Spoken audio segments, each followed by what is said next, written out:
दोस्तों नमस्कार। आज हम आप लोगों के समक्ष पंचतंत्र की एक कहानी लेकर हाजिर हुए हैं। कहानी का शीर्षक है चार ब्राह्मण। दोस्तों, एक गांव में चार ब्राह्मण रहते थे। उनमें से 3 ब्राह्मणों ने अनोखी विद्याएं सीख रखी थी, जबकि एक को कुछ खास नहीं पता था। इसी वजह से बाकी तीनों उसे अज्ञानी और निरा मूर्ख समझते थे। एक बार 3 विद्वान ब्राह्मणों ने शहर जाकर कुछ धनोपार्जन करने का विचार बनाया।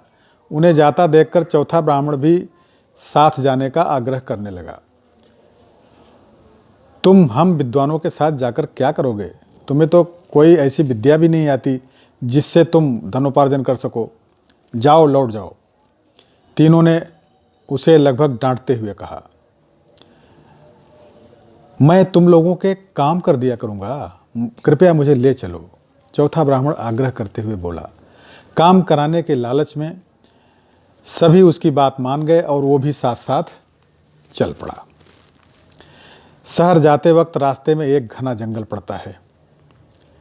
चलते चलते उन्हें एक जगह ढेर सारी हड्डियां बिखरी दिखाई पड़ती हैं। सभी वहीं रुक जाते हैं और इस बात को लेकर विवाद हो जाता है कि ये हड्डियां किस जानवर की हैं।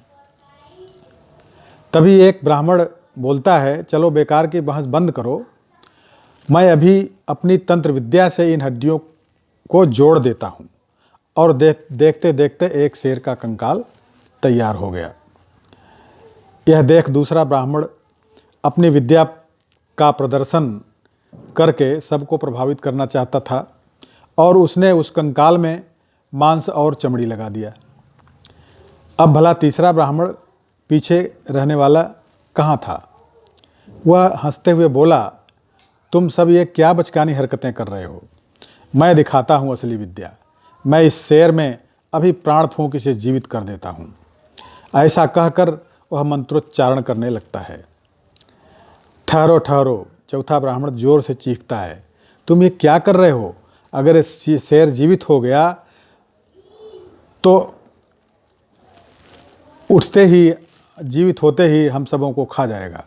अभी वो अपनी पूरी बात पूरी कर भी नहीं पाया था कि मंत्रोच्चारण कर रहा ब्राह्मण उस पर गरज पड़ता है, मूर्ख अल्पबुद्धि, विद्वानों के बीच अपनी जुबान दोबारा कभी मत खोलना। और वह पुनः मंत्र पढ़ने लगता है। चौथा ब्राह्मण समझ जाता है कि यहाँ कोई उसकी बात नहीं मानेगा और वह तेजी से भागकर एक ऊंचे पेड़ पर चढ़ जाता है। उस मंत्र की शक्ति से शेर में प्राण आ जाता है। शेर तो शेर है, हिंसक, घातक, प्राणनाशक। वह क्या जाने कि उसे किसने बनाया, क्यों बनाया? वह तो बस मारना और खाना जानता है। देखते देखते शेर ने तीनों ब्राह्मणों को मार डाला और अपना पेट भरकर घने जंगलों में ओझल हो गया। चौथा ब्राह्मण सही समय देखकर गांव की तरफ सही सलामत वापस लौट गया। वह मन ही मन सोच रहा था कि ऐसा ज्ञान किस काम का जो इंसान की सूझबूझ और समझदारी को भी छीण कर दे।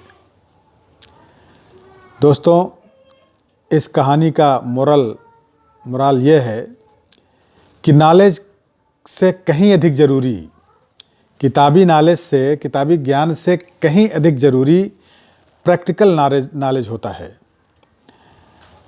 व्यावहारिक ज्ञान। कभी भी अपनी पढ़ाई लिखाई का घमंड नहीं करना और अपने आगे दूसरों को कभी मूर्ख नहीं समझना चाहिए। दोस्तों, कहानी कैसी लगी आप लोग कमेंट्स में अवश्य लिखिएगा और हम बहुत ही शीघ्र एक नई कहानी लेकर के आप लोग समझ हाजिर होंगे। बहुत बहुत धन्यवाद।